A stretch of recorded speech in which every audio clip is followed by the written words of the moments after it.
నేను కారంచేడు దగ్గర నుంచి దాడుల్ని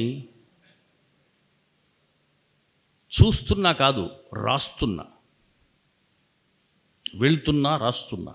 కారంచేడు, చుండూరు, నీరుకొండ కదా, పశ్చిమ గోదావరి జిల్లాలోని పిప్పర, ఇక్కడ కూడా చాలా ఘోరమైన దాడి జరిగింది. పిప్పర్లో వాడని తగలబెట్టేసినంత పనిచేసి బరిసెలతో దాడులు చేశారు పిప్పర్లో. నేను అప్పుడు ఒక దినపత్రికకి చీఫ్ రిపోర్టర్గా, ఆంధ్రభూమికి చీఫ్ రిపోర్టర్గా ఉన్నాను. అప్పట్లో ఫోటోలు పెద్దగా వచ్చేవి కావు, టీవీలు ఏమి లేవు అనమాట. నేను మామూలుగా న్యూస్ కవరేజ్ ఇద్దరం అనుకునే బయలుదేరాం. నేను ముందు వచ్చేసాను పిప్పర. బస్సు దిగ్గానే నాకు పోలీసులు రౌండ్ వేసారు. ఏంటి నన్ను రౌండ్ వేశారంటే, నేను ప్రెస్ అని చెప్తున్నా వినలేదు. నువ్వే కత్తి పద్మారావు అంటాడు. అయ్యో, నువ్వు ఎప్పుడు చూడలేదండి అయినా. నేను కాదా బాబు అదుకొని చూస్తే నిజంగానే ఐడి కార్డు మర్చిపోయాను. ఆయనేమో ఇంకా ఇప్పుడప్పుడే వచ్చేట్లేడు. ఇలా మనల్ని ఆడుకునేట్టుకున్నాను. ఆ లోకల్ కరస్పాండెంట్ ఉంటాడు మా దగ్గర, అపాయింట్ చేస్తాడు. సార్ అని వచ్చాడు. నువ్వు చెప్పవా అంటే, మా బాస్ అయినా మా చీఫ్ రిపోర్టర్ గారు అంటే, సారీ సార్ అని వదిలాను. అప్పుడు చూస్తే ఘోరం. ఈ ఎన్ని దాడుల్లో ఎవరు మీద దాడి చేశారు? కారంచేడులో మృతుల పేర్లు, అమరవీరుల పేర్లు విజయనగర కాలంలో రాసి ఉంటాయి కదా. ఆ పేర్లన్నీ చదివితే ఏముంటాయి? క్రైస్తవుల పేర్లు ఉంటాయా, హిందువుల పేర్లు ఉంటాయా? మీ కరపత్రంలో వేశాం. ఏమున్నాయి? జోసెఫ్లు, ఇజ్రాయిల్ ఇలా ఉంటాయి కదా. చివరి సాక్షులు కూడా అలీసమ్మ ఇలా ఉంటారు. మరి క్రైస్తవులు కదా అంటే కులం లేకపోతే అర్థం ఏంటి? సమస్థాయి వచ్చేసినట్టు కదా. కులం లేదంటే అర్థం ఏంటి? ఆన్ పార్ విత్ హిందువుల్లో అత్యధిక కులం బ్రాహ్మణులు ఉన్నారనుకోండి, వాళ్ళతో సమానం కదా.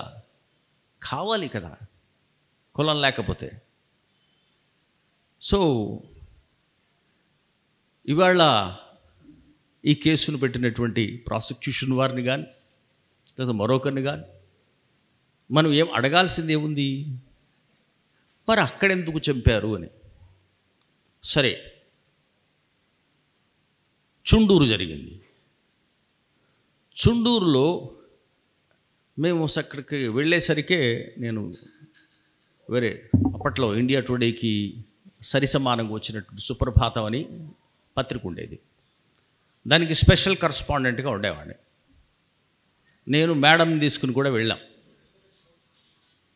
అక్కడ అందరూ మాట్లాడుతుంది ఏమిటంటే, పోలీసులు రౌండ్ వేస్తున్నారు, అందరూ మాట్లాడుతున్నది ఏమిటంటే, ఈ మనుషుల్ని తీసుకొచ్చి, ఈ కిరస్తానీ బాడీస్ని తీసుకొచ్చి ఊరు మధ్యలో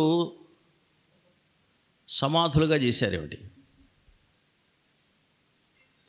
నిజం చూస్తే నేను దాడి జరిగినప్పుడు ఏం చేస్తానంటే, దాడి చేసిన వాళ్ళ ఇళ్ళకి వెళ్తా. ముందు ఆ దళితుల ఇళ్ళకి వెళ్ళి మాట్లాడొచ్చామని వాళ్ళకి సమాచారం వెళ్ళిపోద్ది. నేను వెళ్తే మాట్లాడరు,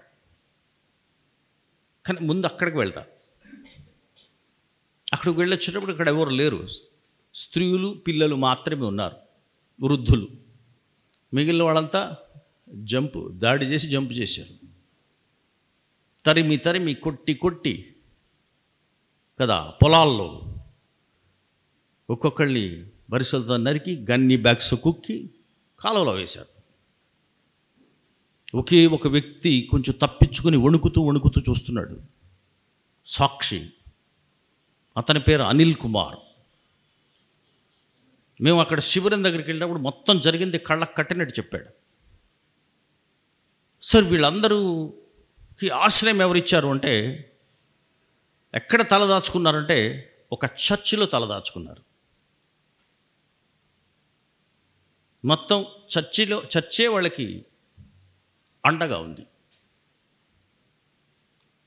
సో వాళ్ళ ఇంటికి వెళ్తే ప్రతి ఇంట్లోనూ జీసస్ క్రైస్ట్ ఫోటో ఉంది. మరి క్రైస్తవులు కులహీనత లేదు కదా, సమానమైన వాళ్ళు కదా, వాళ్ళని ఎందుకు చంపారు? మీకు కులం లేదంటున్నారు కదా. అసలు ఆ పంట పొలాల్లో నరికిన విధానం చూస్తే వార్త రాశాను కానీ నాకు నిద్ర పట్టలా.